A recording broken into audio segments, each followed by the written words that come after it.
Kwa majina ni Ian. Nakujua. Ian. Alexis on the beat. Weka mziki, leo nataka kucheza. Nina mabeshte ndani kwa party, tunataka kucheza. Shida ni mingi, leo nataka kucheza.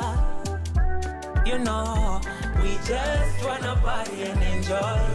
Leo lazima nyama kwa wingi, ugali kidogo, pombe kwa wingi, chesa kidogo, mapenzi kwa wingi, chuki kidogo, situzitoke mdogo. Before the sun fits on us, tujibambe pamoja. Before the sun fits on us, tulewe pombe pamoja. It's all about good vibes, and inshallah. Good vibes, and inshallah. Good vibes, and inshallah.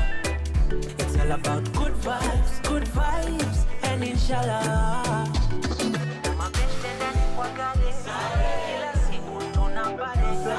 Mabeshte ndani kwa gari, kila siku si tunapare. Holla the man them, holla the girl them. What I want every day we do it for the fun them. Sexy ladies in the party, man about money and you know it's an anthem. Give thanks to the Most High. Every day a blessing you see and we multiply. Bigger picture now your good side. A bigger picture now your good side.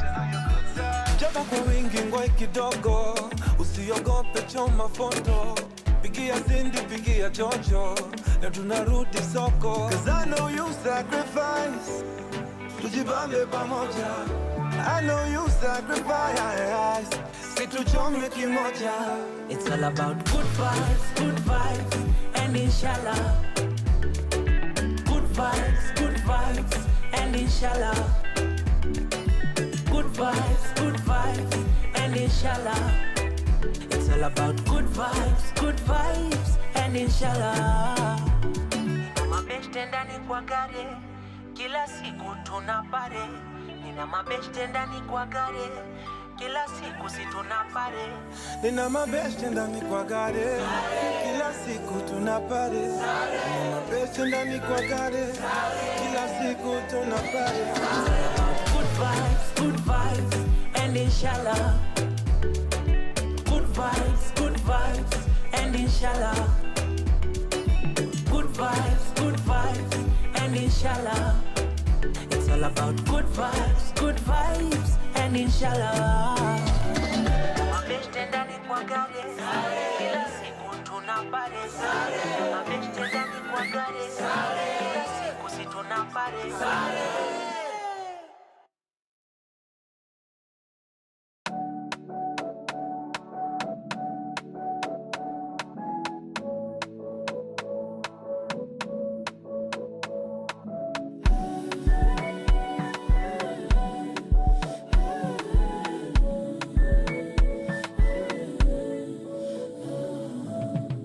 Jealousy, always comparing myself to you. Sometimes I feel like I overdo. Sometimes I feel like I'm over you. Sangin I feel like I have no clue. Sangin miwaga moods. Sometimes I act a fool. Sangin ninachoma sana. Sometimes tunakosana. Sometimes I act too cool. Sangin you act a fool. Sometimes you drive me crazy. I swear I drive you crazy. Consistent, consistency, consistent, consistently, consistent, consistency, consistent, consistent, day by day, day by day, day by day, day by day, day by day, day by day, day by day, day by day. Consistent, consistently. Anxiety, naanza tabia za self-sabotage. naanza tabia za kuji overjudge, naanza kujifungia, naanza kujikazia, mwenzio nafunga hisia. Sometimes I feel so blue, sometimes I have no clue. Saa ingine unachoma sana, sometimes tunakosana. Saa ingine ninapotea, sometimes unanikosea. Sometimes you drive me crazy, I swear I drive you crazy. Consistent, consistency, consistent, consistently, consistent, consistency, consistent, consistent, day, day, day, day by day, day, day by day, day, day, day, day by day, day, day by day, day, day by day, day, day, day, day by day, day, day by day, day, day, day, day by day. Consistent, consistently. From sunrise to sunset, all day and night. Power Radio.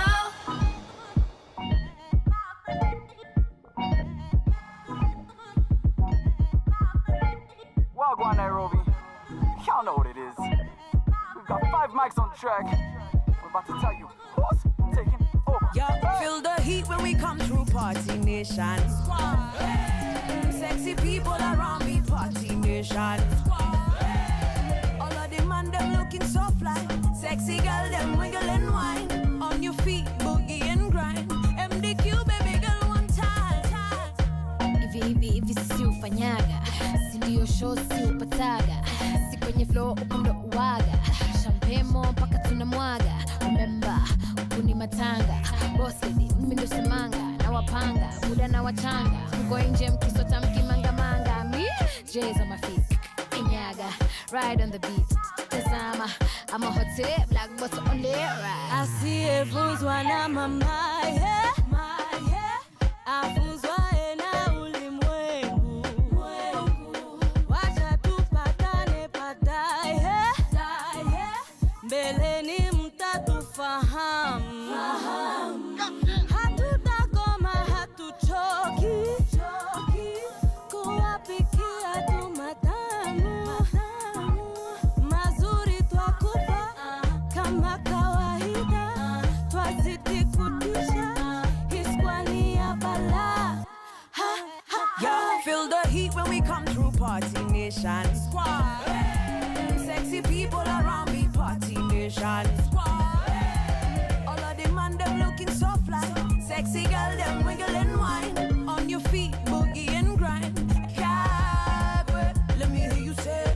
Ish bana, niko gauge sana, safi sana. Ati leo hakuna kulala, Fena Mayonde, Modoni drama queen, Blinky Bigagwe, you know kama kawaida it's typical. Confidential, bad man jump again, happy mention, squad up congregate. Confidential, bad man jump again, happy mention, squad up congregate. Feel the heat when we come through Party Nation. Sexy people around me, Party Nation. All of them man, them looking so fly.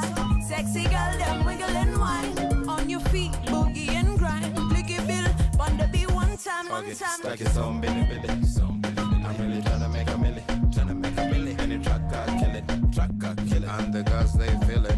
I really wanna get down low. Weak bit tough, gonna get down low. Squad is back with the heat for sure. Dance floor lit with the beat I know. See the people out here side by side. People out here side by side. Vibe is right because we do it right. Right because we do it right. Getting there so I will take my time.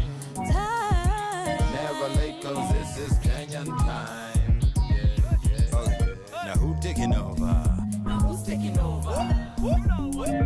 He's taking over. He's taking over.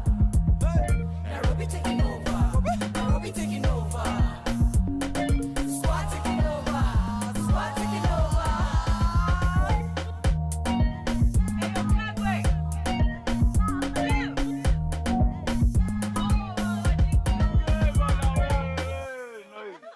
From sunrise to sunset, all day and night. Power Radio. Alrighty, ladies and gentlemen, welcome to the Friday edition of the Power Morning Drive Show. Can you believe it? It is Friday. Hey, you know, starting us off with some Friday energy is Party Nation. We've got phenomenal woman, Miss Fenna herself. We also have Blinky Bill alongside others, bringing us the party anthem, the party banger. I remember when that song came out, my goodness, it's like you were hearing it everywhere. You know, in matatus, I'm sure also in restaurants and what have you. Yes, and it's playing right here on Power Radio. This is the Power Morning Drive Show. My name is Wanyoike. Did I mention that? I think I did, but hey, I have to mention it again so that we are clear, okay? So that we are clear. You know, so just in case you're joining us right now, you're just in time for a good time. Of course, on the Power Morning Drive Show, for those that know, we do it. What we do every Friday is I'll give you what the roads are looking like with a little bit of some traffic update, and then we will look at the dailies, and then later on today I want us to focus on, again, where this week we had given it to just looking and reflecting about the social injustices that have been happening. Of course, on Wednesday we had a very disturbing and I think more complex conversation about the enforced disappearances that have been happening. And so today, we just on that, like a build-up, we are going to be looking at media reporting in the face of such social injustices. What has the media done for us? We will talk about, has the media failed us in covering these stories, because, I mean, as any other institution, it's open to either do good, either do bad, or either do the ugly. So we will get into the good, the bad, and the downright ugly. Has the media failed us? Looking at media reporting in the face of social injustice in Kenya. All right. And of course, you know where to get us. You can get us on our social media handles. We are Power Radio across everywhere. So let me look at the traffic situation right now, it being a Friday. And of course, the schools are back. I do expect some mayhem on the roads this morning. So we start off with the Thika Super Highway. Kama kawaida, things are looking bumper to bumper. The traffic situation builds up from Quickmart, Kahawa, Sukari, all the way down towards Globe Roundabout. It's not even funny. But incidentally, today Kiambu Road is not looking too shabby. There's actually no traffic at all on that road. So I guess you guys are in good luck.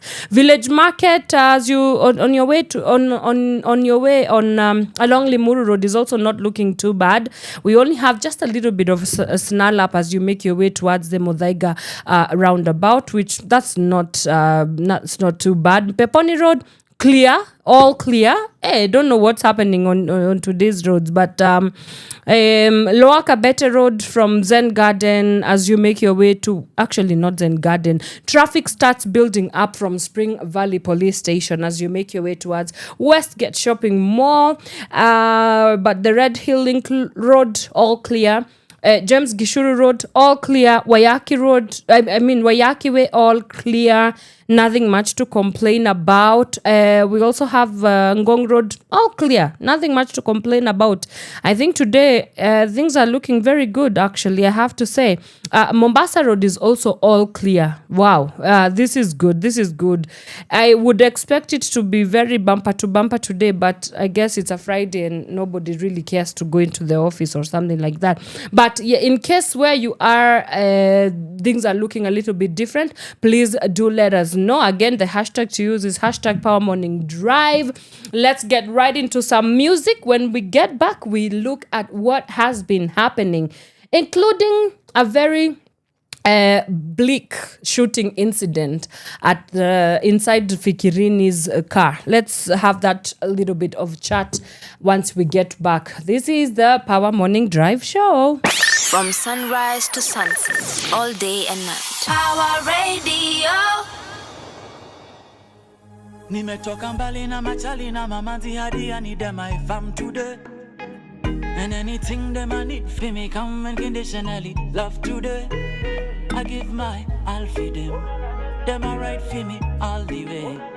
And if you say you never did it, then you never really did it. You know, from today. Glass, Cuba nazo zimewaka. Cash, wecha fua hapa. Shot after shot ni long night. Meza iko mesi tuna ball na bako za baka. Pay the price, wecha leo minute nice. Mbota ni presidential hakuna mavice. Dondo bado ni ile bado tuna rise. See the feeling is amazing when you choose wise. Bado nashika na washikaji wa back then. Front row na mistari zilichorwa backbench. Walitupa bu before watupe shangwe. Sasa tumefika. Ona chorus. Nimetoka mbali na machali na mamanzi hadi I need them I fam today.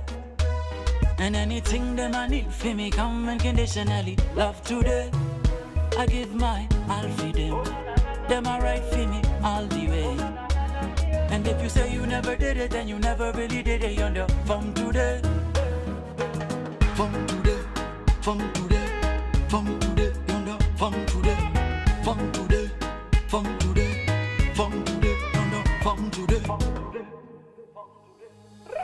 From sunrise to sunset, all day and night. Power Radio.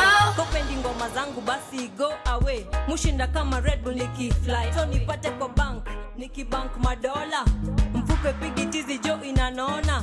Na haikuwa hivi yani ni mola. Sasa ona all my guys are ballers.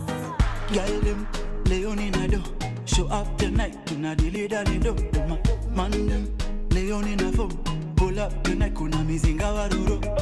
Girl them, Leonie Nado. Show up tonight, do not delay that do. Man them, Leonie na phone.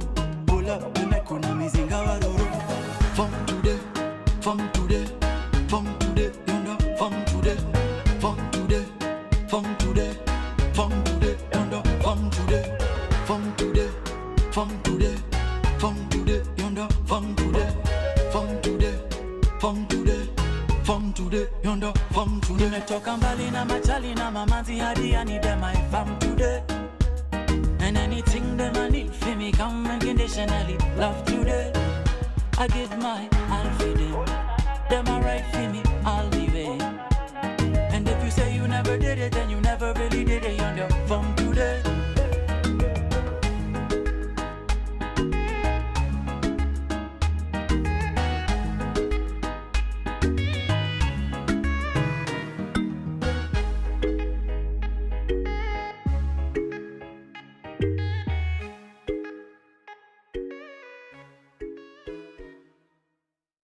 They call me From sunrise to sunset, all day and night. Power Radio. Chris to the cantata. That's why they call me. Huni nani G, huni kantai hajali G, huni mtu mkali G, tuliza moto kufani G. That's why they call me.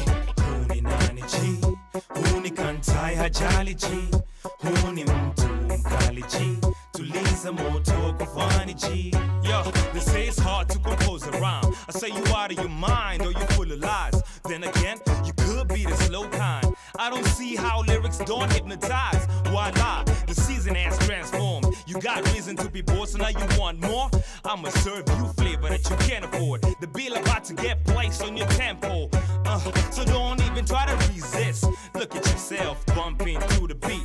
Get up and get down with a G twist. Forget the hater cause the fool's not on the list. Dig this, we came and we took over. Got the keys to the ride and we're not sober. We made an oath that we ain't gonna ride for you. So now it's hip hop, ride us to the border. Huni nani G, huni kantai hajali G, huni mtu mkali G, tuliza moto kufani G. That's why they call me. Huni nani G, huni kantai hajali G, huni mtu mkali G, tuliza moto kufani G. They're taking over my head, dog, they on a hustle. I'm taking over their bread, dog, I'm on a muscle. Try to be cool, but I gotta mumble. Better yet, after that, there's a big tussle. Quit them tears, boy. Dry your eyes, see the G going cheers, boy. Don't be mad, cause I say that you weird, boy. You kinda scared, so I see that fear, boy. Meditating on a cute shorty. Lean body, mean thighs like the chick bought it. I said, smell tight like they all assorted. If she arrested my ass, then she got a warrant. I'm a legend in the living, and that's that. I grab objects of vices you can't touch. Read all comprehension is too much. Unawares is words that bring the wrath. Let's go. Huni nani chi, huni kantai hajali chi, huni mtu mkali chi, tuliza moto kufani chi. Yo, huni nani chi, huni kantai hajali chi, huni mtu mkali chi, tuliza moto kufani chi. Glad that you stopped by. Who are you? What's your business? Bye-bye. I hate people that think that I'm on a rise. Yet and still, I'm the steel that will not fly. Ask why? I got this given data. On this planet, I teach you before the chatter. What I compose gets better by the day's weather. That's why they call me Chris to the cantata. Huni nani chi, huni kantai hajali chi, huni mtu mkali chi, tuliza moto kufani chi. Huni kantai hajali chi, huni mtu mkali chi, tuliza moto kufani chi.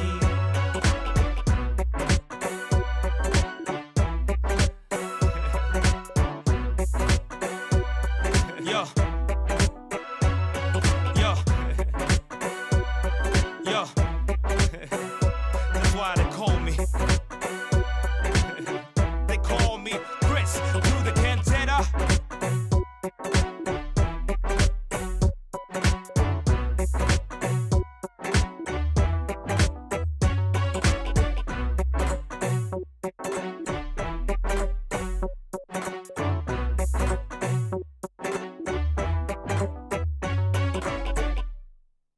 From sunrise to sunset, all day and night. Power Radio. I wish. Just a little bit, yeah. That money make me fly like a kite. I wish that money make me fly like a kite. I wish that money make me fly like a kite. I wish that money make me fly like a kite. Just a little bit, yeah.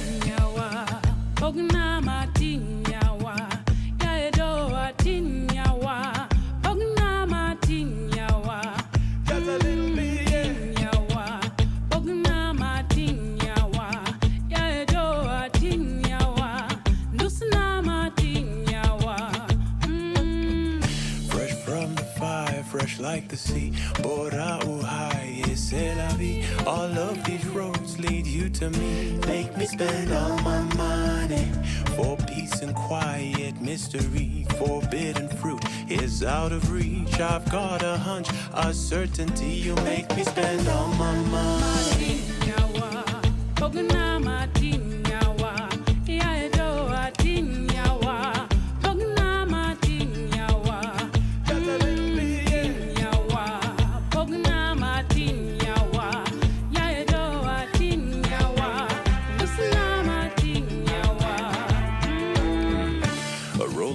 Dice, a slap on the cheek, the thrill of the chase ends in defeat. If we are survivors, then we try harder.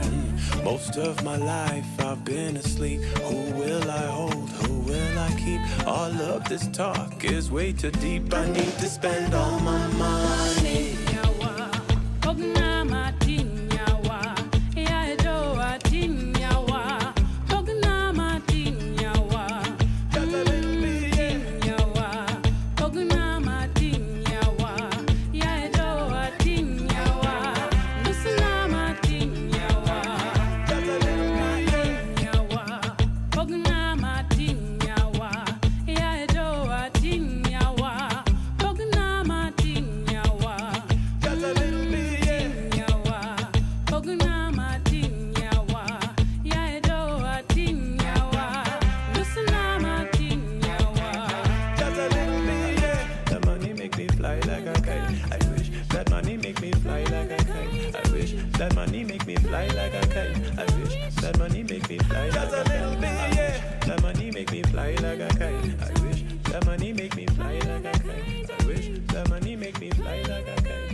From sunrise to sunset, all day and night. Power Radio.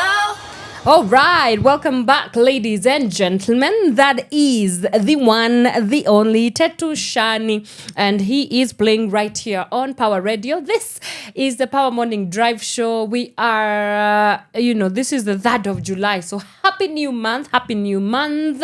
I almost said 4th of July. I don't know, I think the American Independence Day, what do I have to do with it is on my mind, but hey, it's tomorrow. But welcome. You're just in time for our newspaper review because, to live in Kenya is to know that we live in a ongoing drama in this country. And I'm not so sure that I am happy for us as a people. I mean, it's absurdity to say the very least. But the show must go on. The show must go on.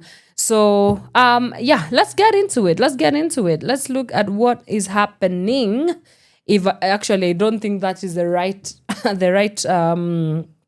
concern. I think that the right question will be what is not happening, because there's always something happening.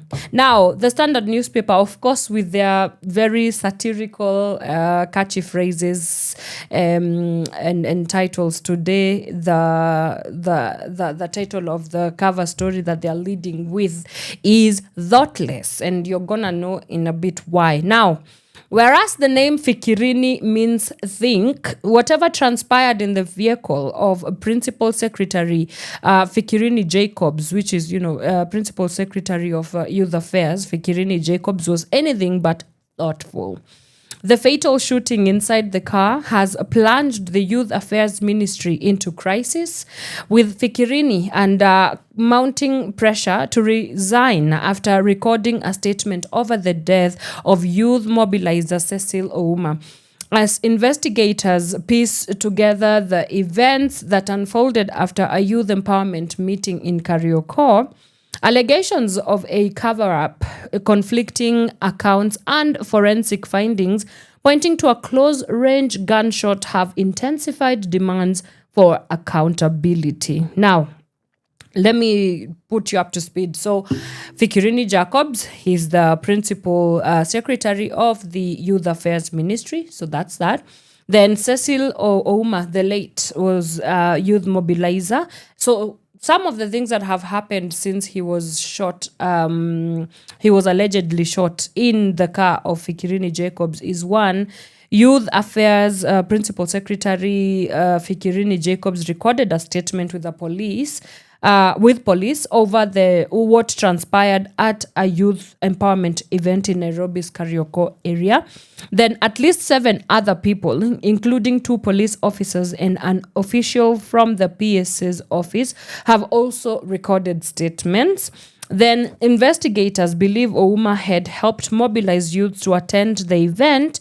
After event, Jacobs allegedly handed him 10,000 Kenya shillings to distribute among attendees, but the youths rejected the amount as inadequate, right? Then Ouma reportedly returned to the PS's vehicle to relay the youth's response. What happened inside the vehicle remains under investigation. And by the way, some of the calling some key leaders like Millicent Omanga, who is a former nominated senator, is saying that this man was unarmed. I do not understand why the PS has neither been sacked nor resigned. This is not the Kenya we want. There's so many things and so many moving parts to this story. Okay, so let's start with number 1. This empowerment forums, right? I don't know. I'm not so sure that there are empowerment forums in the sense of what the word empowerment means, right? And in an electioneering period, I think we ought to be absolutely vigilant in what are some of the platforms that we end up recruiting, the young people, our youth, to be part of, and especially knowing that now I'll get to the money part, right? But especially knowing, the state of young people in this country, when we put out a call out that there is an empowerment event, I would like to know, number 1, is empowerment political radicalization, because again we are in an electioneering period, and you have to be very vigilant with understanding what's happening politically in the climate that we're finding ourselves in. Okay, then number 2, why is somebody dying? Because of the money involved, right? And if you think that empowerment is giving young people a token of 10,000, even if it's a token of 20,000 for just a meeting, and then when they go back to their lives, you give them that token, it serves them for what? 10,000 nowadays is not a lot of money. It can be blown up like this in a sitting, right? So I think the deeper conversation here is not, it's bad that somebody had to die, going to ask for more money for the young people that were there, having been mobilized. Who knows what their story is? But I can tell you for free, by the time somebody is sending their representative to go and ask for more money, it means that things are absolutely bad for these young people. And we like faulting young people because of going to such forums, but the bigger question is, are we providing the opportunities? And by opportunities, I don't mean just come to a rally, give you a handout of 10,000 and then see you on the next rally. No, I mean a sustainable, stable income stream, whether that be in terms of job creation, whether that be in terms of enabling the environment for young people to be able to stand on their feet. Because in a country where political leverage is easily used to manipulate young people, and that also comes with the financial manipulation that comes with it, I think that we need to be putting a lot of emphasis in investing in our young people. Because how come we don't hear about such things happening in, maybe quote unquote developed countries? It's very rare to hear that we have even the culture of goonism. Like, some countries are not even thinking in those terms because they are dealing with a very mature democracy. It's not yet in its in its crude form, because I think in Kenya we have a crude form of democracy, if at all it's even democracy, right? So, and of course, I'm not saying this with naivete. I know that it is engineered. It is purposely engineered to keep young people in economic shambles, to keep young people, from accessing the economic opportunities that they need to access. So that, it's easier to just control a population that is economically malfunctioning. So I understand that this is engineered, but if we are really honest with ourselves about wanting to progress this country towards the right direction, then I don't think that our idea of empowerment and youth empowerment, which is quite a trigger word to be honest with you, is that we need to unpack everything that looks like empowerment, and not from the state's point of view, because that's another mistake that we make as Kenyans, that young people are the ones who need to drive the narrative of what this is what we need as young people, and so we are gonna tell you what we feel empowered by, not the other way around of tumetenga or building sijui nyota funds and all these other gimmicks and sideshows that we like creating in the guise of youth empowerment. So the deeper question there is, number one, is empowerment forums. Why do we have a lot of young people? As I was saying, like developed countries, young people are so empowered, they have their own thing going that they don't even have time to come and listen to whatever the politicians have to tell them, because of course it's usually just nonsense, in my opinion. Yeah, and it's nonsense because I can't come to a political rally and just listen to your hubris, for lack of a better word, promises in, promises year out, and looking after 5 years in your tenure as a leader, there's really nothing much to show for it, okay? So that's one. Number two, the money part, right? Like 10,000 Kenya shillings, I'm not even I'm not even talking about the idea that, it's bad for people to be paid. Now, if there was an agreement for them to be paid, let them be paid. But the bigger conversation now then becomes, again, the issue of handouts, right? Obviously, like, it's so bad that for us to get young people in any sort of political activity, there has to be the question that precedes, which is nitakanjwa ngapi. We've gone to many public participation forums, and young people, like, to know that we are really failing young people, and it breaks my heart that we have reduced our young Kenyans, like, with brilliant minds, people that can think up great ideas, and people that can innovate, and people that have just this drive to want to build their lives, to want to build their nation, to want to build their dreams. We have reduced young people of this country to, when you call them for a public participation forum, they'll ask you, is there going to be something for me to come, maybe transport or food? Because maybe they've probably not seen that 500 in months, sometimes in weeks, right? And so, again, it becomes a question of our systems, our structures, are they working? And if they're not working, then what do we do to ensure that we have a thriving community, we have a thriving society where we don't have issues to do with people being shot in, at close range, like the late Cecil Ouma, because they've gone to demand for what they term as justice to them.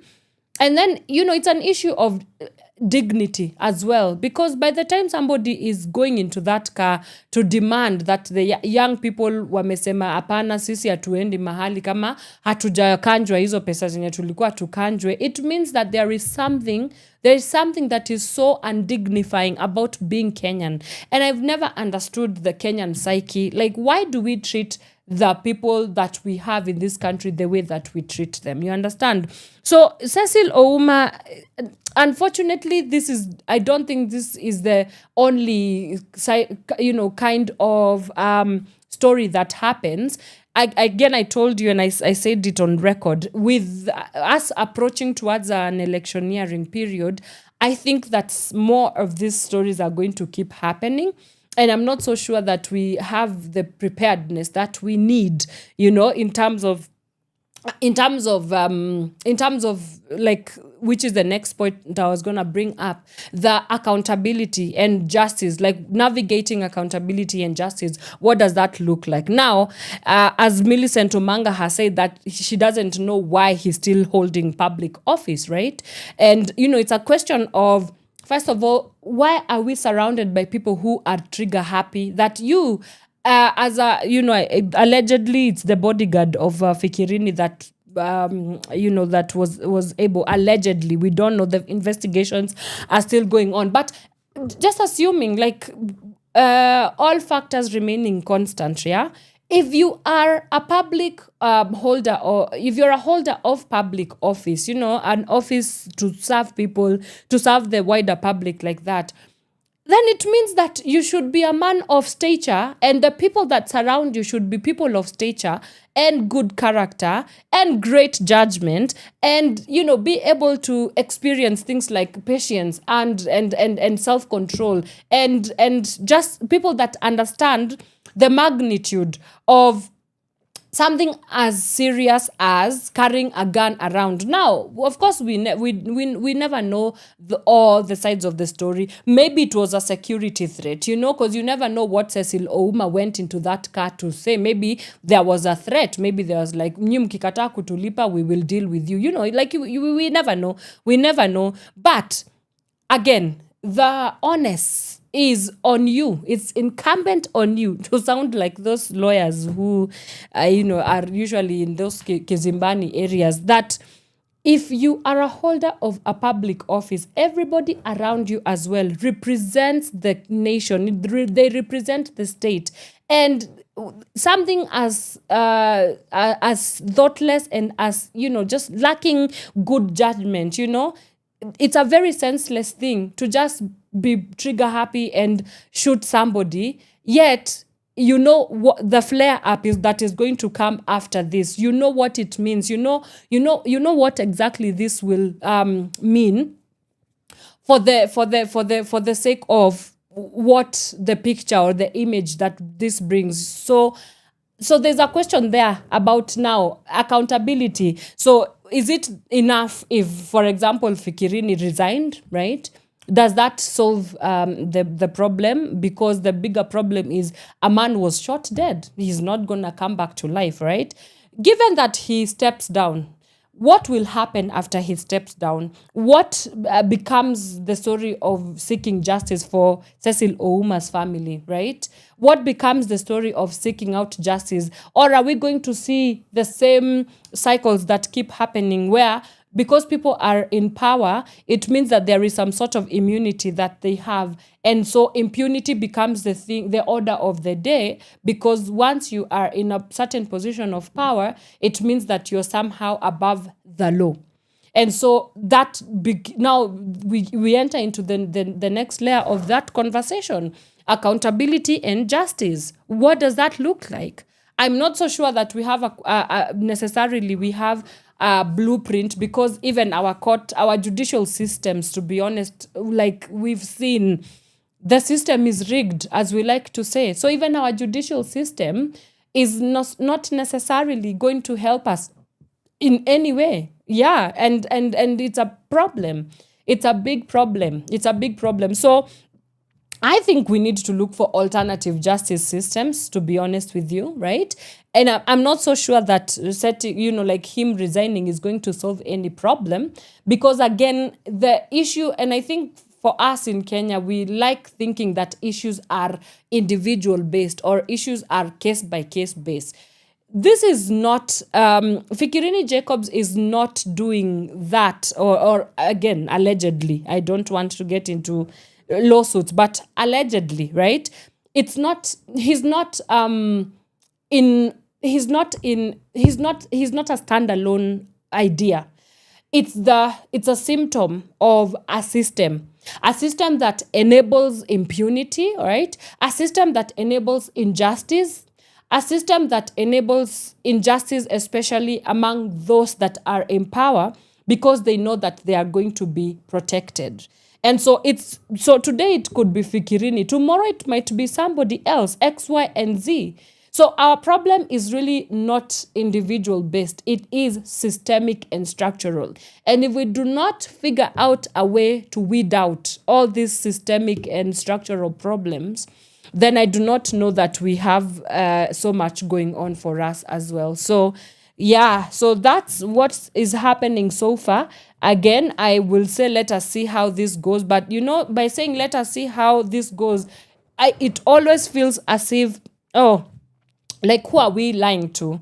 And this is going to actually form the basis of our conversation today. We are looking at the media, right? Do we move on so quickly, as members of the fourth estate, as the media is called? Because when, it seems as if when I was in school studying media, there is something that we learned. It's called the theory of agenda setting, which means that the media is the one that sets the agenda of conversations that are going to be had in a particular time. It's the one that, sets the intensity upon which we, as communities or as societies, decide what to place our what's that word, priority upon.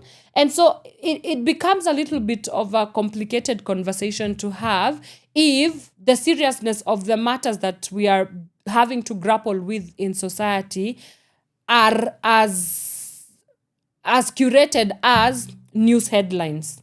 And so once a news headline comes out, a big story comes out, makes big splashes and sends shockwaves reverberating across the nation.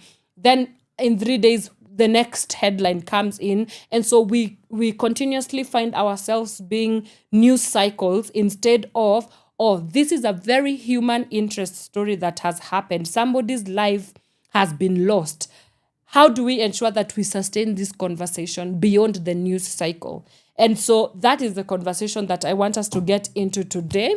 But for now, let me jump right into some music. When we come back, we get right into that conversation, which is, has the media failed? What do you think? Let me know. What do you think? What do you make of the whole us moving on? And by us, I mean we, the media. And media is not just mainstream media. Nowadays, social media is also part of the chat. And we will talk about citizen journalism in the regard of, the importance of citizen journalism in sustaining conversations that maybe mainstream media likes to move on from. But in case you want to get more scoop on some of the stories making headlines on your dailies, please grab them to find out more. Let's take a quick breather. When we come back, we get into that conversation. Has media failed us? Media reporting in the face of social injustices. Keep it Pawa Radio. I'll be right back after this. From sunrise to sunset, all day and night. Pawa Radio. I miss a ring the alarm. Come on.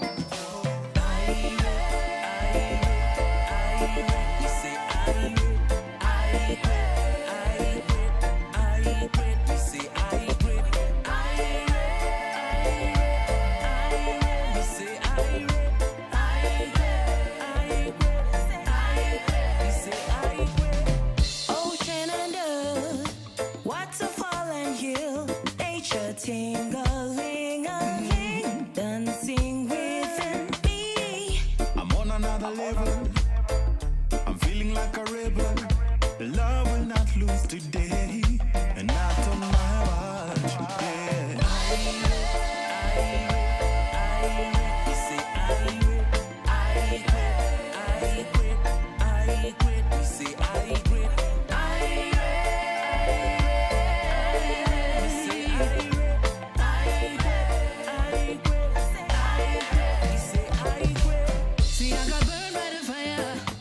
Just like the smoke, yes, I'm gonna rise higher. Make sure the love in your heart don't go, cause love is what this world is bleeding for. Mercy, mercy, mercy, sensi many a party, party, party. Bring both the galley way skinny and he miss fatty, fatty. Dash with the body, eat a high grade party.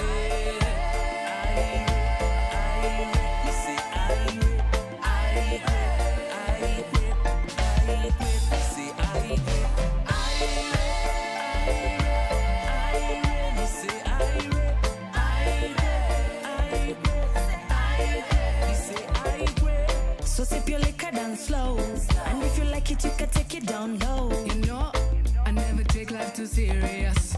All of these complexities, they bind and they tear us. Good mood, and a fast and a fighting. Everything nice, me say everything nice. Say we good, good. We not fast, we not fight.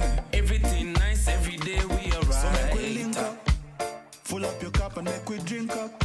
We tell them we don't want no trouble. We tell them we don't want no trouble. Yeah, yeah.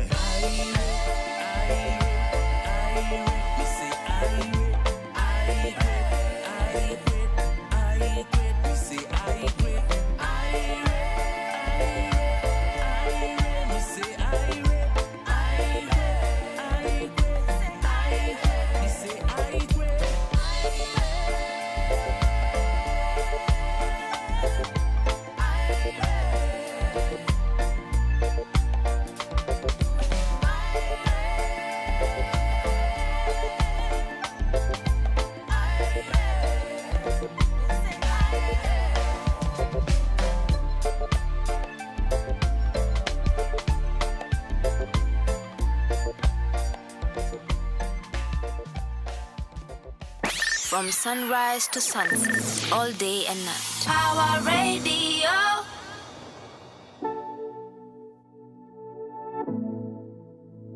오가 오냐 말이에 오가 오주라게 걸어 오가 오리겠다 이따래 나케네 오하고 와디 오가 오멜리에 듣더러 오가 오리겠다 이따래 나케네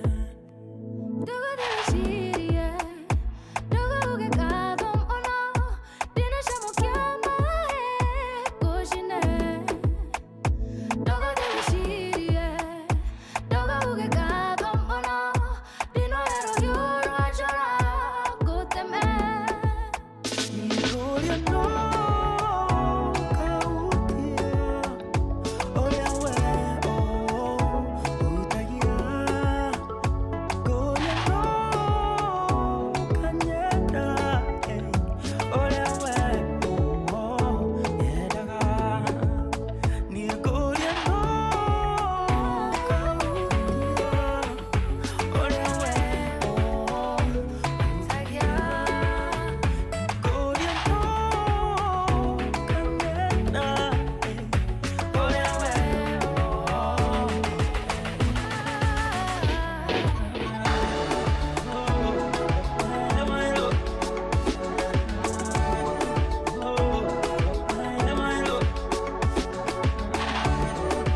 Agatha, yo feel when I was your old at go. Get there. Jamanyone go dete. Nigga yo go ahoka. Na jamanyone ke katia. Tuti ke soka no. Igwa takote bao. Yo no jiguelu. Igwa takote bao. Yo no jiguelu.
From sunrise to sunset, all day and night. Power Radio.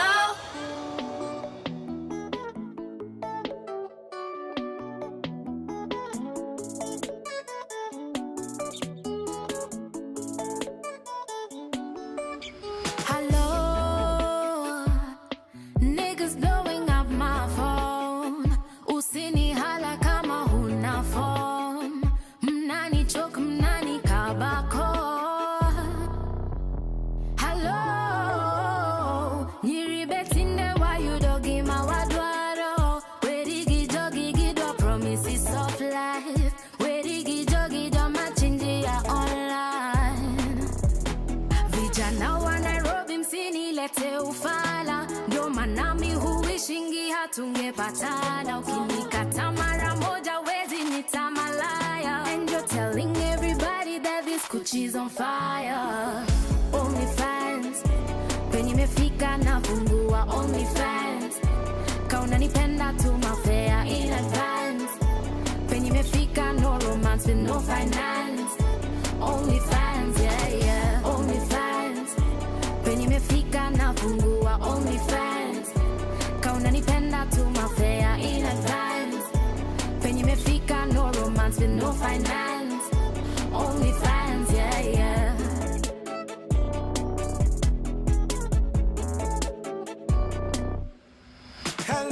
Hello, ladies blowing up my phone. Akipien you are so bomb. Wakituma fare twakuja kwako. Oh yo, steady grinding all night long. Nasikuji kasi form ya door. Itabidi ukanje ndo tupige show. Ukisikia sauti solo jue ni kubaya. Hii muziki ya Kenya twaipeleka Ulaya. Na temperature inapanda warazi wanakwaya. Tutashinda magrami before tumeretire. Mise OnlyFans, walimefika na tambua OnlyFans. Kanika kitu mutumia OnlyFans. Walimefika nafanyia OnlyFans. OnlyFans, yeah, yeah, OnlyFans. Walimefika na tambua OnlyFans. Kanika kitu mutumia OnlyFans. Walimefika mutambua OnlyFans. OnlyFans, yeah, yeah.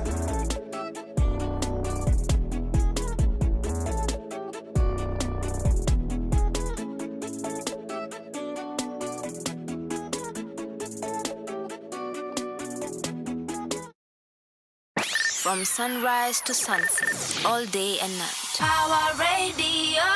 All right, welcome back. Welcome back. It is just getting to the top of the hour.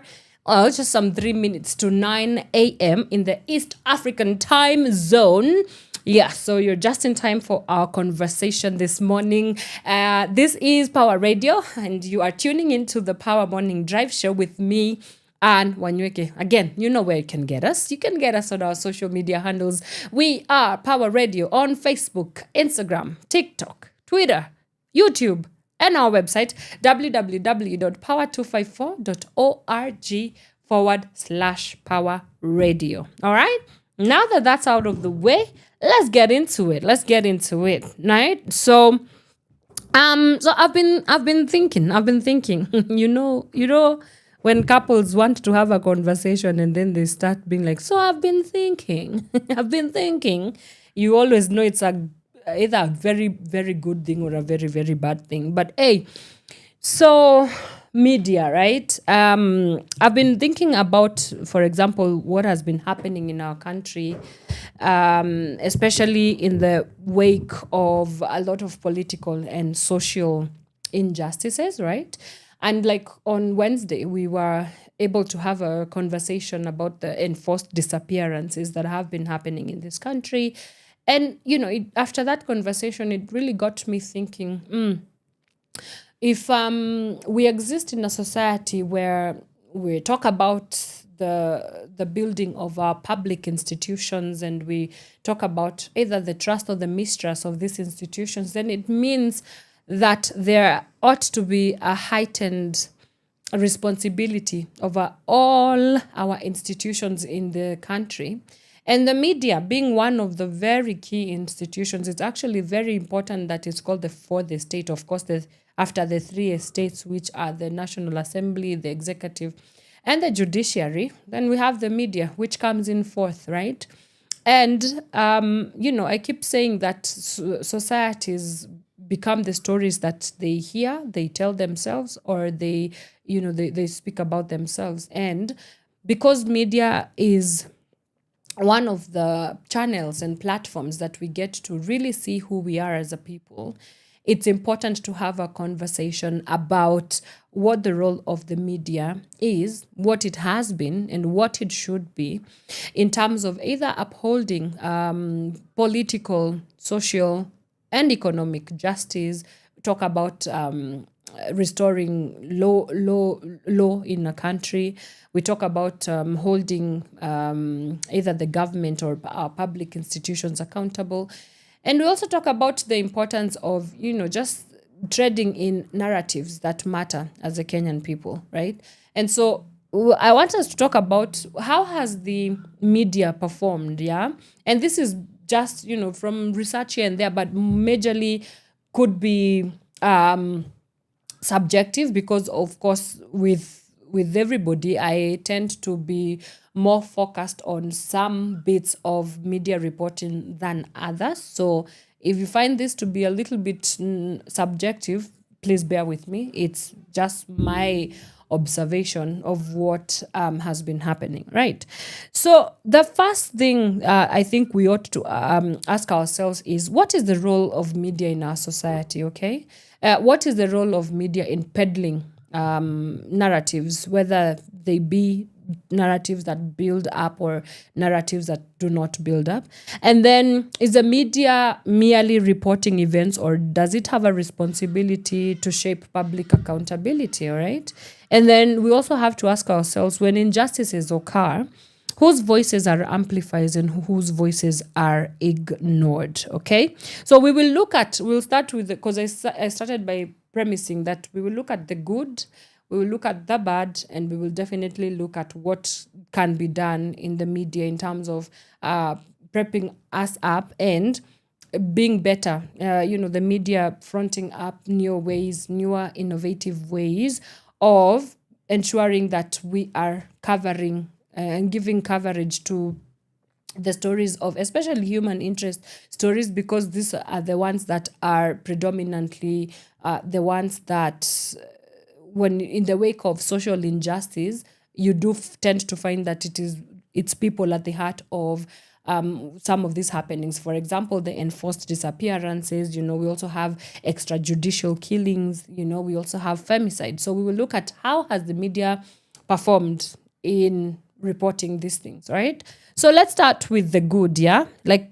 And of course, the coverage of the 2024 Gen Z-led protest that happened, we saw that there was a lot of coverage, right? And of course, shout out to independent media houses such as Africa Uncensored for the work that they continue to do in exposing these vices that we tend to find ourselves in as a society, right, and as a Kenyan people. And I will say that, yes, in as much as we want to come out here and be very, I guess, critical of how the media does their reporting, I'll say that I think independent media specifically has been very important, yeah, in terms of settling on the issues that are happening within society.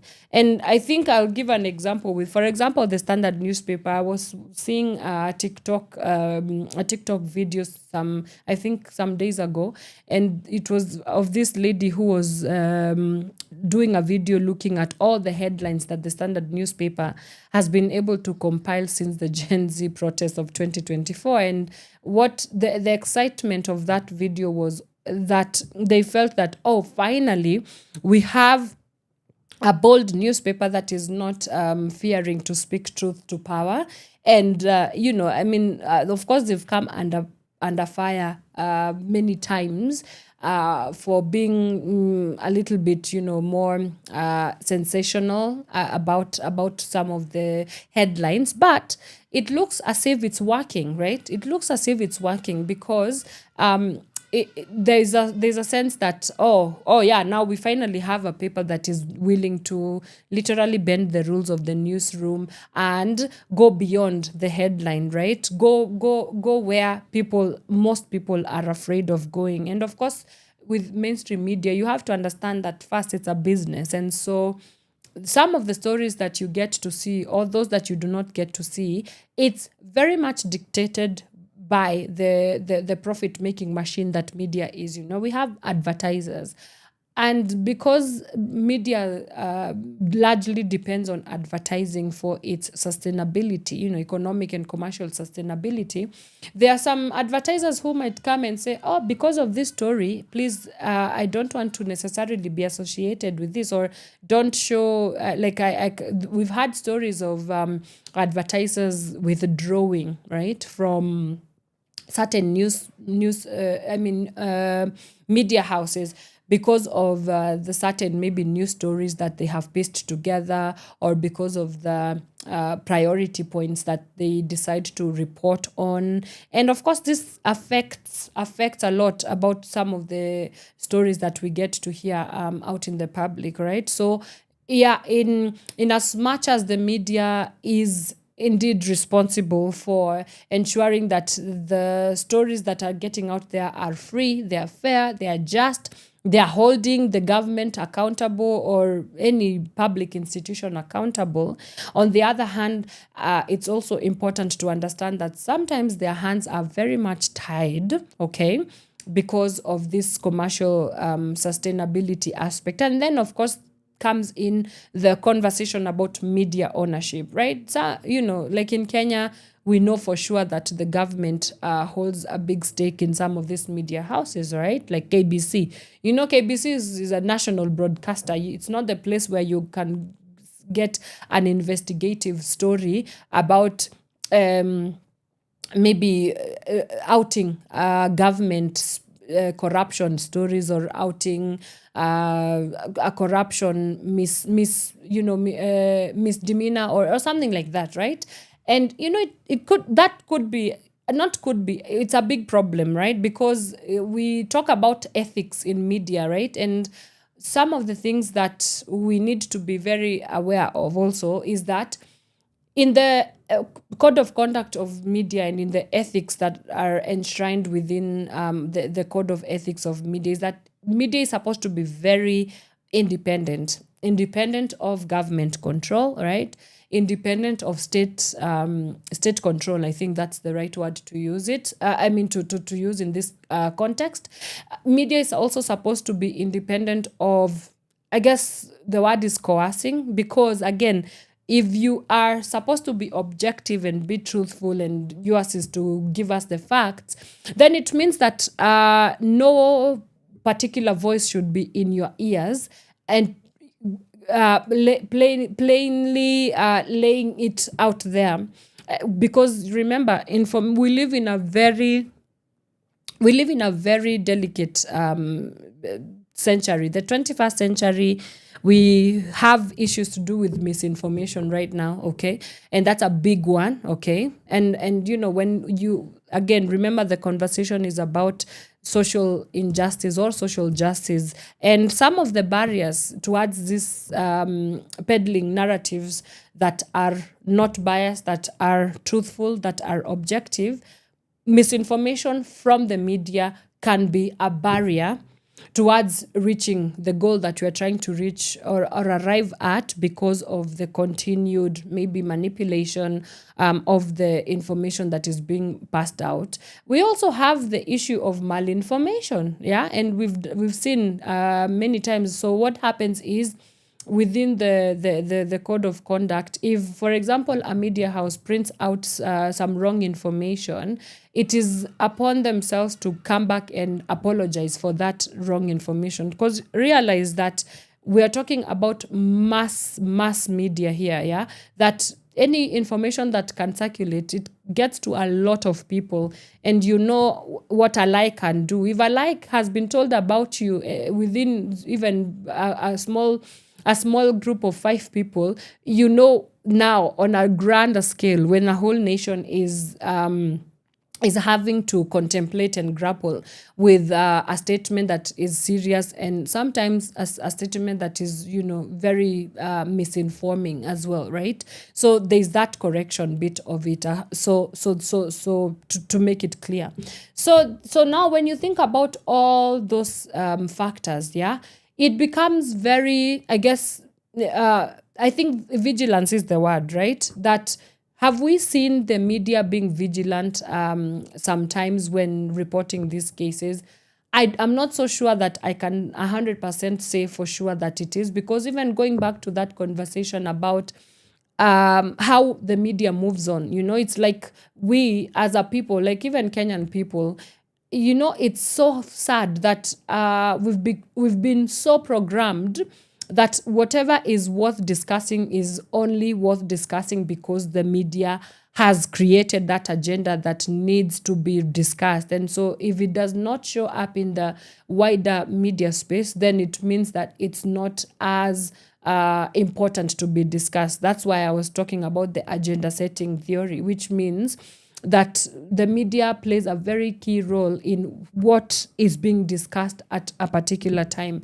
And the danger with having the media kind of programming society, headline per headline or news cycle per news cycle, because again, there are stories that you just hear it once and we move on like nothing has happened, is that, for example, with an issue like this one, the Fikirini Jacobs one, okay? Somebody has been killed, and that means that there is the human interest aspect of that story is what happens to the family of Cecil Ouma, for instance. They've lost their son. What we don't get to see oftentimes is maybe the daily struggles of grieving, okay? And because again, we like to just, especially Kenyan media is very obsessed with abstract ideas. But when it comes down to the soul, the humanity and the soul of the Kenyan people, I don't think that is newsworthy enough, right? And we will talk about also this idea of newsworthiness, because what is newsworthy to you?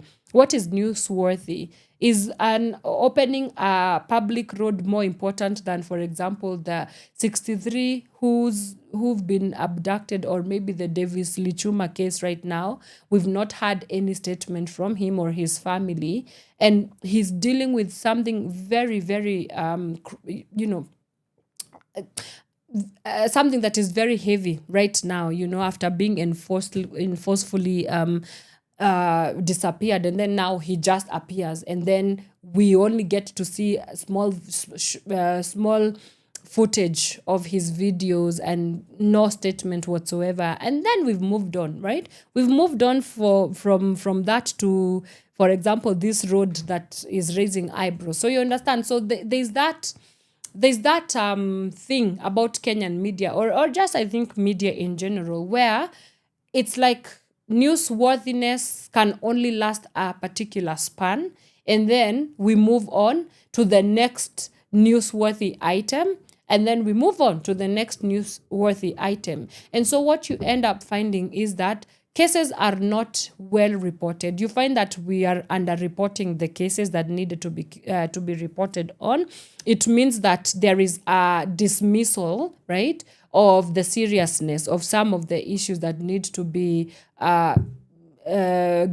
given priority. For example, when we had the femicide march, we've not had anything about what is happening in the behind the scenes. And the reason as to why I think that that's a problem is because, one, when something as difficult or something as bleak or something as of a heavy magnitude as maybe mass shootings or killings or the femicide cases or the gender-based violence happens, and it's reported in like a 2-minute, 3-minute story, and then we move on, what that does to our psyche is we become desensitized from the seriousness of the matter, okay?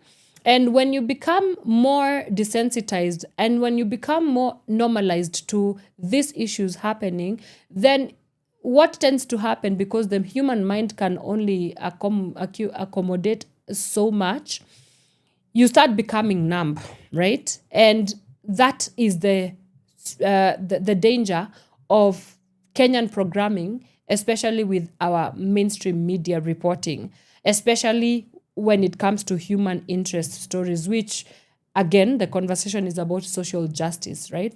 And so when you have a society full of people that are normalized to these vices, okay, number one, normalized to the vices, okay, normalized to a dysfunctioning public institutions, normalized to the dysfunctioning government, all right, and agencies, normalized and numb to what it means for a man to literally kill his wife and put different parts of his body, of the body of that woman in, bury them in different locations. It's giving treasure hunt. You guys saw that one, right? You saw that story where a man killed the wife and he chopped off, you find a leg maybe in a particular place and the fingers in another particular place, which, first of all, that is so devilish to even think about, that somebody can actually do such a thing. So when we are constantly inundated with such imagery, we are constantly inoculated with such imagery and conversations and narratives, we become numb. And there's nothing really that you can do to a numb soul. There's nothing that you can do to a numb mentality. That then becomes how we deal with things. We're just like, tumezoea. Okay, it's just another statistic, yeah? Okay, it's just another case. It's just another day living in Kenya. Hizi ni vitu ambazo tumezoea. And so that becomes a problem, because now what you're in essence saying is that it's okay to live in such a society, which, don't hear what I'm not saying. Of course, the media will report what it needs to report. It's its job to report those cases. And if they happen as rampant as they do, which of course they do happen as rampant as they do, the public ought to know. Like, it's public domain. There's a constitutional right to public information. And media is largely a big part, a middleman in this information being reached to the public. So you understand how dicey and complicated this conversation can get, right? So I think we will get to the recommendations much later on, but for now we're looking at what do we like, where are we in terms of media reporting. Then the other thing is the S word, which is statistics, yeah. Not giving a human feel to the stories that media is reporting is also a big problem.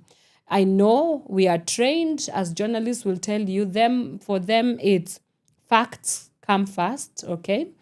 And sometimes I remember my lecturer in school saying that never let facts get in the way of a good story. And that statement has stayed with me for a long time. And there's another one that we were also taught that if it bleeds, it leads. Which means that, if a baby has been born somewhere, like that's not news to anybody. It's happy news and it needs to be celebrated. But when we talk about the statistics aspect of media reporting and this continuous facts, it becomes, it's another statistic. So I guess we just have to hear what the statistics say. But what you're forgetting is that these are real people behind the statistics that we are talking about, behind the numbers. When I come and say 63 dead in a car accident, you don't hear 63 maybe husbands, right? Maybe wives, maybe mothers, yeah? You don't hear 63 only breadwinner that had 5 children that do not know what their future is going to look like because now they are gone. You understand what I'm trying to arrive at, yeah? So it becomes very reductionist in that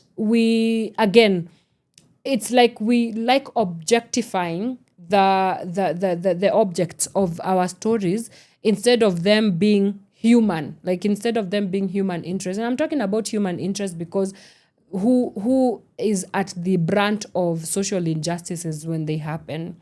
And so again, I guess you have to figure out a way as members of the media to strike a balance between just giving the facts as is, but also standing on the fact that there are real people and with real lives happening in the behind the scenes. And we just don't need to move on from when the story is outed. There should be a follow through. Like what happens to these people after that.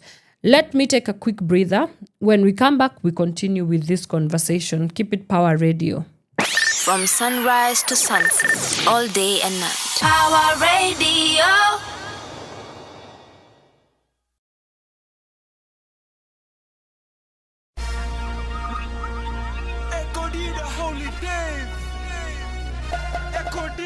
Leo ni holiday. We can show us it na Rizzo. Niko na Rizzo nyaku club. Niko na Rizzo nyaku snap. Oh, Niko na Rizzo nyaku hands up. Oh,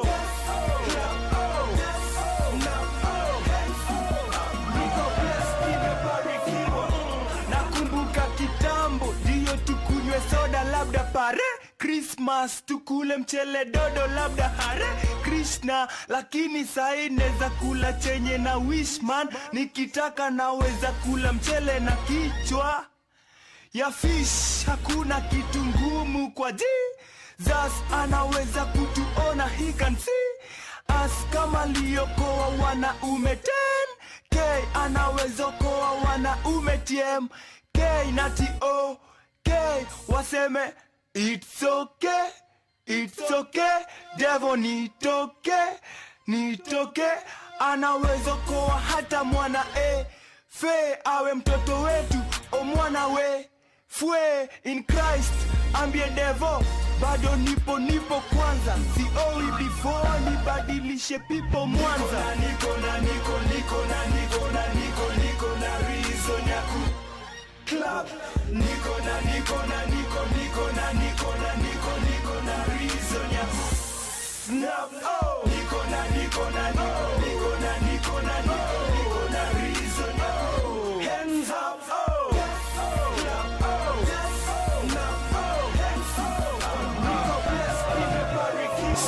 flow mbichi ya ma punchline na ma pose, so soothing nazafanya mtoto adoze. Ni HD na Echo D, da tuna star, ga tukistar.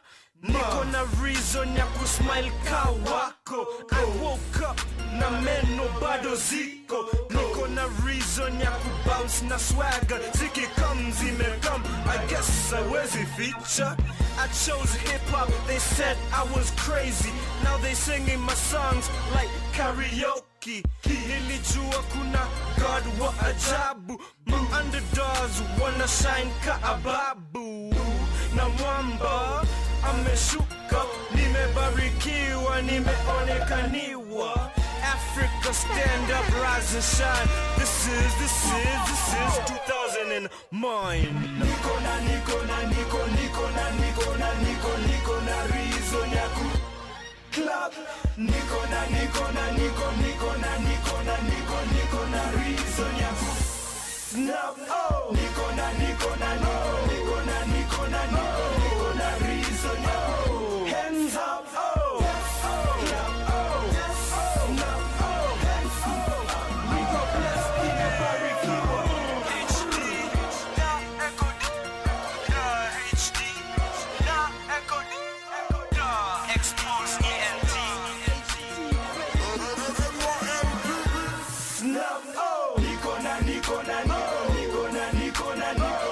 na reason. Oh, hands up. Oh, clap. Oh, snap. Oh, hands up. Niko blessed, nimebarikiwa.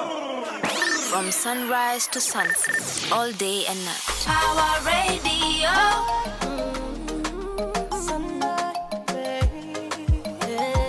Alexis on the beat.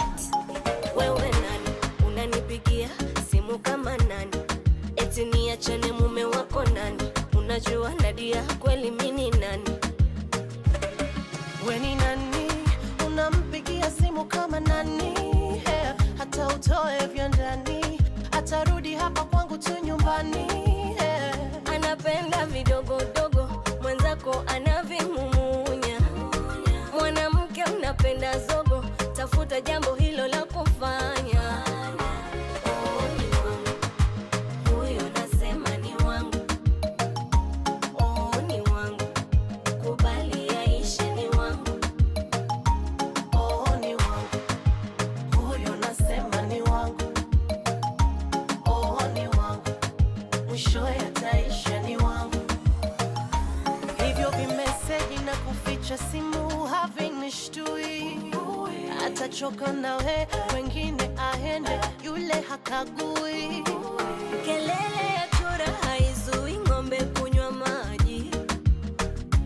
Kwangu habanduki, kwako hatoboki, na kwa maana ye anapenda wife material, mwenzako anakudanganya. Mwanamke una kasoro, tafuta jambo hilo la kufanya. Oh, ni wangu huyo, nasema ni wangu.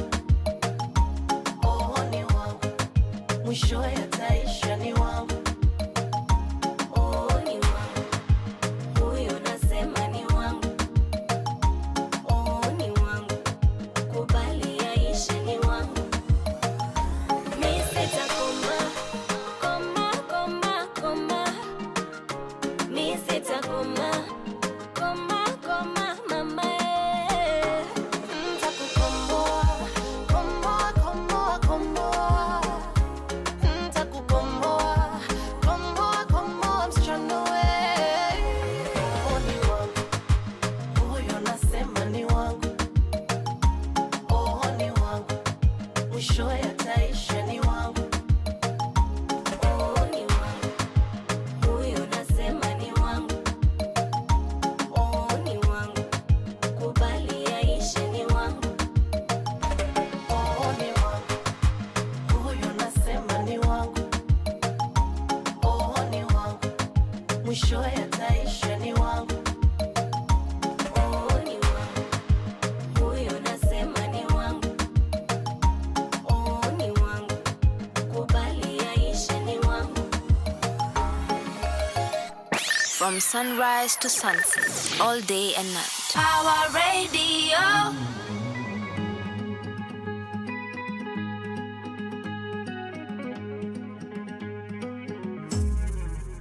Mama Luka, yule igweta inene, we umwe wale, makire kurale.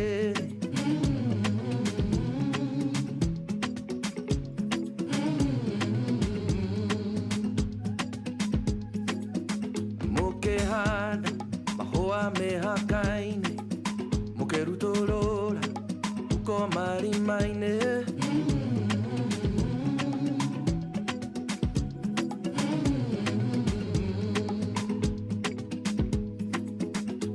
Nasianyu, ukisigaera kehara, kiagutengera, udaka mupira.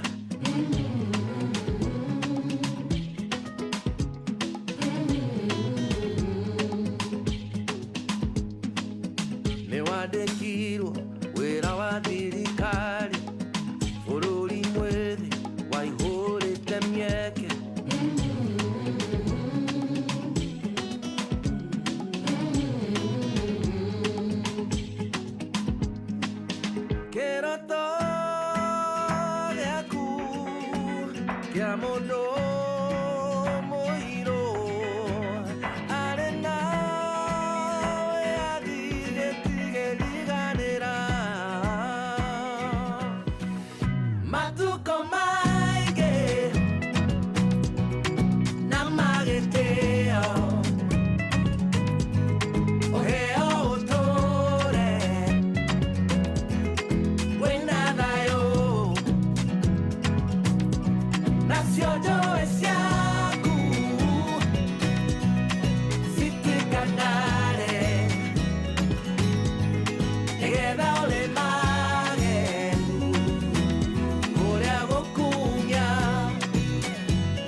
Watunyirwa wera na pesa ciaritaya, na nyumba yako nirahulirwo munara.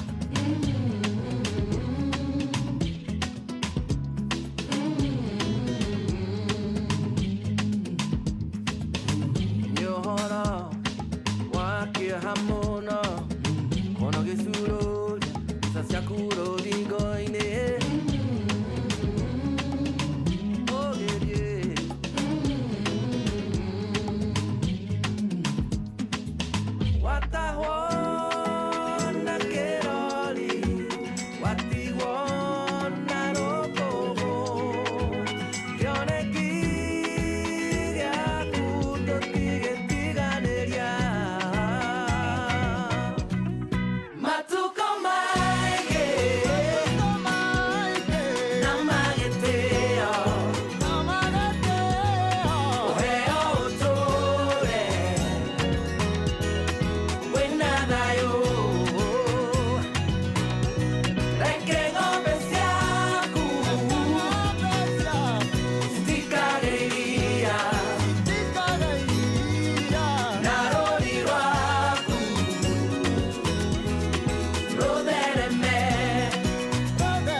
From sunrise to sunset, all day and night. Pawa Radio.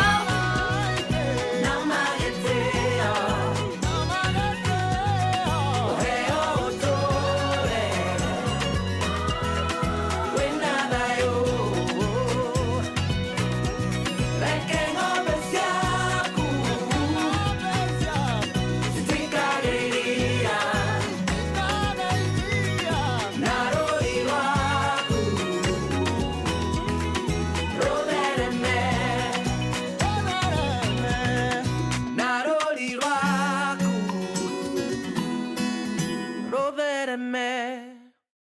From sunrise to sunset, all day and night. Power Radio. Ooh, those are the sumptuous melodies of the one and only, I forget his name. Oh my God. Eric Wainaina. What? What is happening to me? My goodness. Yes. My producer is just telling me that he is indeed aging like fine wine. And you know what? I have to agree. That is Mama Luca. And it's playing right here on Power Radio. Yeah, Eric Wainaina is, I think, he's a national treasure. And I don't think we talk about his contributions to the music industry as much as we should. Yeah, but he's definitely one of the greats. Because, I mean, I don't even think that he plays the game with the playbook that has been given.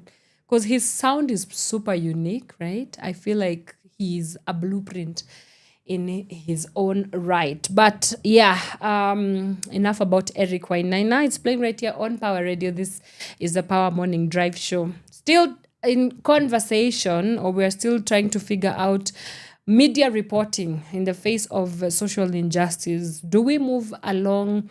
Do we move on so quickly in Kenya, especially in Kenyan media? And so those are some of the conversations that we are talking about. Okay, now let's come to social media. Okay, social media and the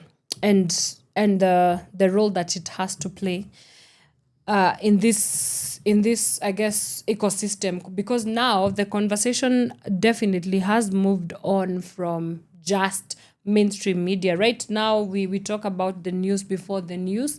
It has already been seen, it has already been captured, especially with the advent of social media and technology that enables us and facilitates us to be able to break the news fast.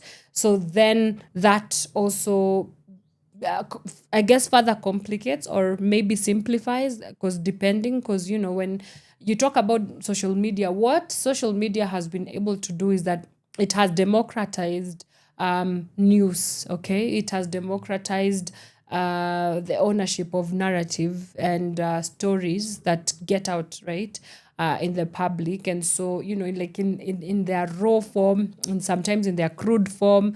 That's why platforms such as Mpasho has been able to build such a massive following, because they've understood that sometimes Kenyans don't need the overproduced, over-polished news story, you know, with like proper posture and like this good English that is accompanying it. No. Sometimes I think what social media has been able to introduce us to is alternative forms of storytelling that are organic and are happening in a very raw form, that would necessarily not need like a Kenyan who is maybe not well educated to now have to sit through the very complicated and expert conversations that happen. Because that's another thing, you know, with mainstream media, we have this of producing of whether it's maybe panel discussions or news items that are being given out there to the public. We always find the reason as to why that is the premise is because of a thing called objectivity. And so you do tend to find that people like experts are given a lot of platforms. We also find that politicians are given a lot of platform, and then we end up and are representing the voices of those marginalized, or the voices of the people that actually have lived experiences of these issues that we're talking about, whether it's the abductions, whether it's the issues of police brutality. We often don't find the time to place them on platforms. And maybe the reasons as to why this happens is maybe they are not as well spoken. We also don't have that kind of approach, or that creates that nuance, you know. Because again, you also want somebody that brings in nuance and layers, but you understand that there is still that very real and raw part of, even with the emotions, because we also shy away a lot from emotions. Like that's why you find people, especially journalists or news anchors, when a story is very sad, you almost don't find them having to tear up. Or when something is funny, there's also very prepped up and curated appearance. You can't necessarily laugh on air or on screen because this is serious business. You're supposed to be sort of very stoic, yeah. And I've had a lot of media personalities saying that after they've done their stint in media for the time that they've been able to do their stint on media or in media, the human bit of it and the soul part of it is one thing that they usually wish that they could get back, right? Because most of them come out and say that it really messed up with their mental health, right? Because you're constantly in high pressure environments, and it's high pressure, it's big story after big story. You're chasing the next big headline, you're chasing the next big story, you're chasing the next big politician, you're chasing the next big traumatic event, and I think we have a panic economy in the media space in Kenya, where like that's what the word actually is. It's the trauma and panic economy, where you are not trading anything else apart from something that is deeply disturbing, deeply causing panic, deeply causing trauma, deeply causing disturbance, right? And so because you as the reporter, you're the one who first of all sees this happening, you're the first respondent. Sometimes you're on ground chasing a story, you get to see these things happening firsthand. And if you do not know how to deal with them, with, of course, psychosocial support, it can be very draining. And then you remember, this is not something that you can separate yourself from, right? It's your work. So daily having to deal with, images of maybe people being killed, or going to hear the stories of people that have gone through maybe gender-based violence, it gets to your soul, it tugs at your heartstrings, and not in a very good way. And so that also becomes something else, perhaps maybe that's even why we have the quality or the level of reporting that we tend to end up with, because it can be a lot. And maybe sometimes you just want to tell the story and move away from it, not necessarily wanting to see yourself in the story. I'm not so sure that even that is your job as a journalist, to attach yourself to the story. And so I think it's even a coping mechanism to detach yourself as much from the story, because that's going to be a million stories that are very woye, and I don't know that you can be able to handle all that. Okay. So then we also have the issue of sensationalism, which I think we've touched on, which is stories sometimes become rating opportunities rather than opportunities for meaningful public discourse, right? Again, in Kenya, we are very big with sensationalizing, where every story that is a big story, we will hop on to that. Now we also have memes. Memes are not necessarily helping the situation, because we'll also find a way of whether it's satirizing the conversation that is happening, or humorizing the situations that's also happening, which in essence making the heavy a little bit light, and sometimes making the light a little bit heavy, because depending on which spectrum the story falls in. I think in as much as it serves the cause, there is a bit of it that becomes a little bit like a disservice to the conversation that is being held, okay? Because remember, we are talking about follow through.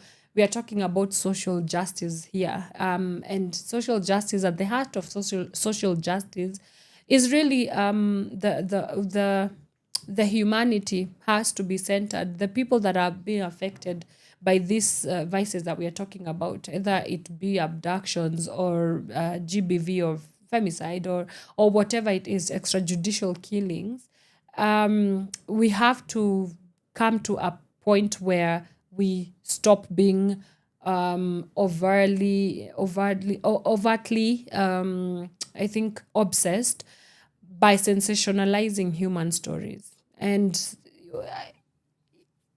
we can get away with maybe I don't know whether you saw that monkey that was I think the monkey was called Punch, that is stuck in some zoo. I don't know, I forget whether it's in China or Korea, one of those oriental countries. And I remember a lot of people feeling so having some pity for this monkey, because apparently it was neglected by its parents, and it existed in a community of other bigger monkeys that didn't want anything to do with it. And it became a whole sensational story. Now that's cute because, it's an animal. But when you don't have boundaries enough for a human being and you want to sensationalize on a person that has gone through a very bleak, occurrence in their life that is traumatic, for most of the parts, it's usually traumatic. Sometimes people don't ever get to recover from some of the things that they go through. I think we do a very great disservice, right? And you can tell a story of somebody without having to sensationalize it, because the difference between telling somebody's story and sensationalizing it is, what do you gain from that? Of course, with media, you have to sensationalize things so that they give you that mileage that you want. And that's using somebody. That is absolutely using somebody, because, of course, there's gain. There's more views, which means more money, which means more advertisers, which means you're growing your audience and stuff like that. But you see, for what it means, if I was running a media organization or a media house, we would have zero sensationalism going on. And I know it's a delicate balance, because how do you focus on what is happening vis-a-vis how do you stay away from sensationalizing somebody's real life situation? How do you stay away from that? And it's sad, because I wouldn't want my life to be sensationalized. I'm not just a news piece, right? I'm not just a statistic. I want my story to be told, and to be told well, which is also the other thing why we talk about who gets to tell our stories also really, really matters. And also how our stories are told, they really, really matter, where you find that somebody is absolutely detached. Then they're just there for the job. They're there to get the story out. They're there to get the job done. And we move on completely from the heart of the matter, versus have we given justice to this person? Because if your journalism is not preserving the humanity and the dignity of the people that center your stories, then you have to have tough conversations with yourself, and think really, truly about what journalism is about. Because I'm a big believer, and maybe this is the idealist in me, I'm a big believer in public institutions, all of them, whether it's governance, whether it's democracy, whether it's, government, whatever. If whatever institutions we have are not serving humanity, then drain the swamp. What are we even doing? It's not about the public institution. They happen to be there to serve people. That's why institutions have been put in place.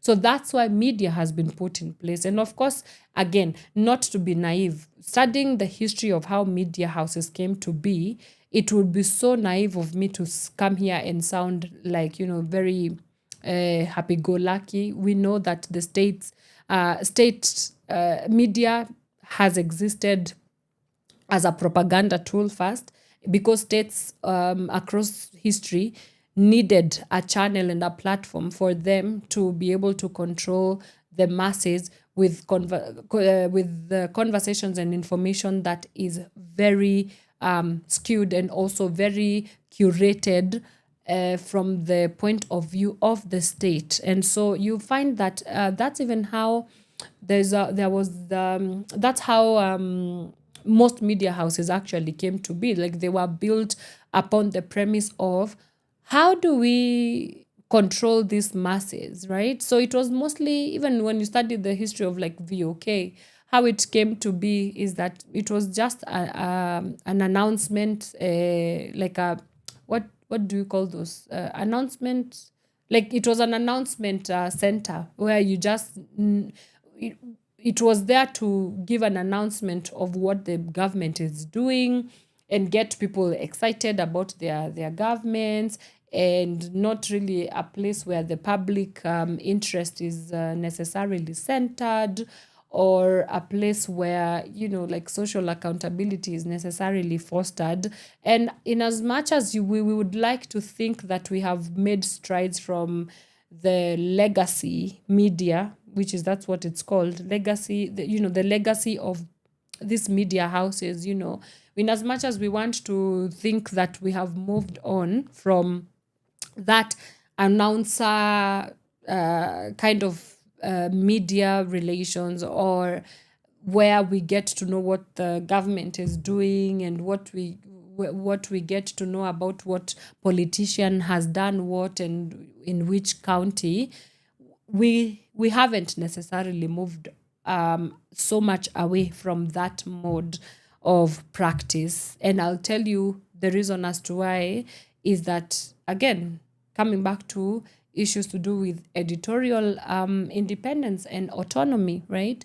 We've had countless stories of maybe media house editors being clamped down on because of maybe kuguza murima, so to speak, loosely speaking, because of the kind of stories that they're trading in. So with all those things, what then can we do better, right? As members of the fourth estate, how do we ensure that we are speaking into the common experiences of the common mwananchi? And I'll say that one of them is invest more in investigative journalism. And of course, this can only be hacked through private or independent media houses. I'm not so sure that publicly owned media houses can be able to pull that off. So I think we need to invest more in investigative journalism. And by that I also mean the journalists that put their lives in danger, right? Put their lives literally on the line, investing in safeguards for them as well, because, police brutality, we've had cases of journalists being killed because of their boldness. So many, do you remember that journalist from, it was a UAE country, Khashoggi, I think Khashoggi or something. Yeah, he was assassinated, and we've had so many stories of assassinations of journalists or media practitioners because of outing either government dealings, or mostly government dealings, or meddling in powerful people's issues. And so, how do we invest in that? Then, of course, there's that legal protections of journalists as well. Prioritize solutions journalism, not just crisis reporting, right? I think we are super obsessed with crisis in media houses. Again, that thing I was saying, that if it does not bleed, then it won't lead. So it's not newsworthy. Yet there are so many other good things that we also want to see happening, right? And so, moving away from that crisis. But again, it's very idealistic. I know. Journalists are thinking, or media houses are thinking, if I don't create a buzz in this crisis newsworthy item, how am I gonna survive? How do I make money?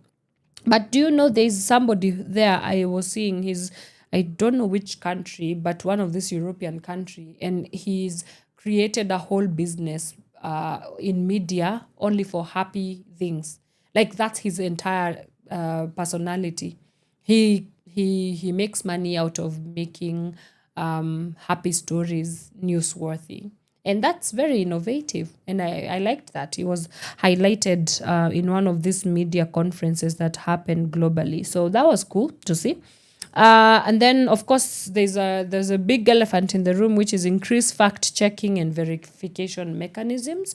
We've talked about misinformation and malinformation, and especially in the era of AI, there's a lot of conversation about easily manipulating stories here and there. So ought to be very vigilant in terms of how do we increase our fact-checking mechanisms as well.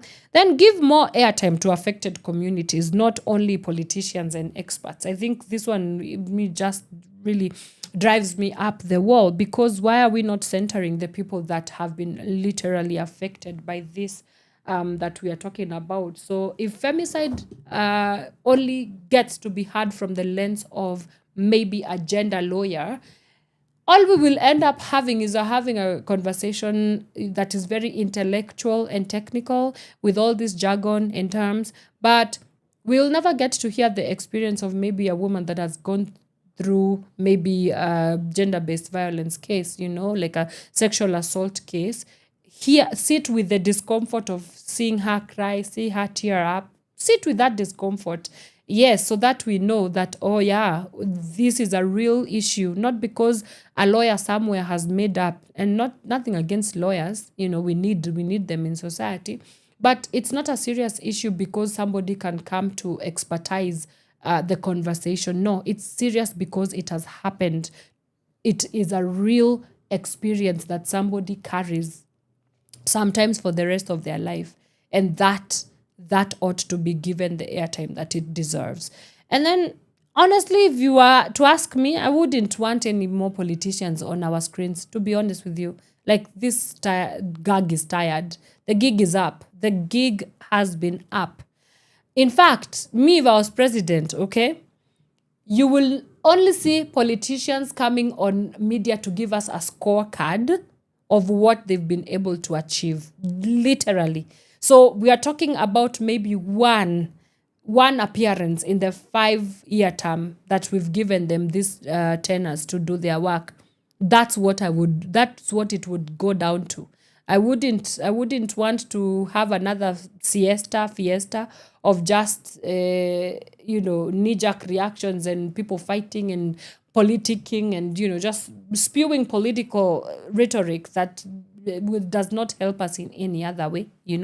So yeah, that would be my world. Yeah, don't come here until you have something to show us that you've been able to be working on behind the scenes. And then we also have follow stories beyond the breaking news phase. I think we've talked a lot about that. And lastly, promote media literacy so audiences can identify misinformation. So this is also something that is very interesting, yeah? Because again, so you know how we talk about civic education and political education? Part of that is because, again, remember the issue is social injustices. Framing our ideas and ideologies and our understanding of why is this a social injustice and what do I do as a Kenyan citizen when I see such a case of social injustice happening. And this information can only come, not only can come from media, but a big part of our framing also comes from media. And so media literacy is very crucial, especially with the 21st century. It's not just media literacy. Now it's even becoming artificial intelligence literacy, okay? We have to talk about social media and digital literacy because that's also a new channel that now we have to deal with because what used to be maybe the preserve of organizations like the CSOs being the ones that out the social injustices happening. Now, social media, because of it democratizing information, and anybody with a gadget has the power in their hands to make a judgment of whether this is a social injustice or whatnot, then it means that more literacy investment has to be poured into that, so that we do not end up again having a confused society where there's skewed judgment. We don't know what is true from what is not true. You understand? So those are just some of the few things that I think we can do. But let's keep the conversation going. I'm going home and I'm going to enjoy my weekend, thinking about my contribution to society. So what is your contribution to society? Okay. Yeah, but that's been my time. Thank you so much for everybody that has been able to join us this morning. I will see you on Monday. For now, have yourself a fantastic weekend, full of heartbreaks, because I'm seeing football. World Cup is still going on, and many people are going through many heartbreaks during this season. Mtakuwa tu sawa. All right? I'ma see you on Monday. Same time, same place. Bye for now. Have yourself a fantastic weekend. From sunrise to sunset, all day and night. Power Radio.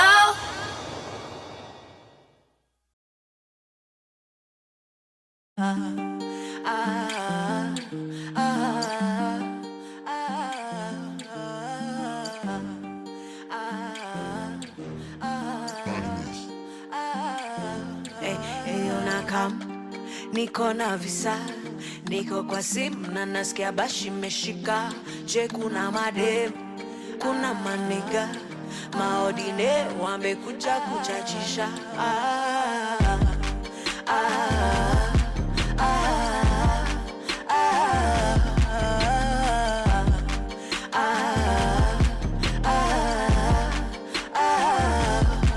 Ninajificha, sitaki picha, kubabae, sitaki vita. Nashikisha na mavela mabichwa, na tukishikwa jo mabel Mona Lisa. Tutoke BND, twende BNB, niko DND. Usijam, I will be RB, I will be RB. Mihadarati zishaanza kunidanganya hadi najishuku sana, zimelipu zimenichanganya napenda vitu si ufanya vile inafaa.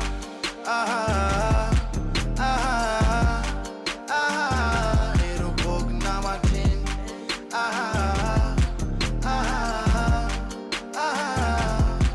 Eyo naka.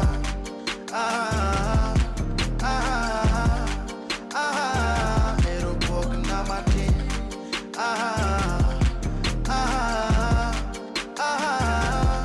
Abiro kikomando, kiritala jumi niko na mado, wenye vipindi na musonge kando, esima tu sama poso chopo, chololo, chololo.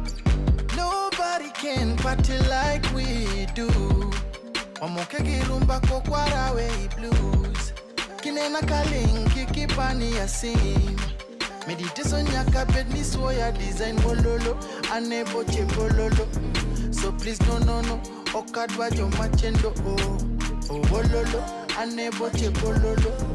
So please no, okadwa jo machendo oh. Mihadarati zishaanza kunidanganya hadi najishuku sana, zimelipu zimenichanganya napenda vitu si ufanya. Mihadarati zishaanza kunidanganya hadi najishuku sana, zimelimbu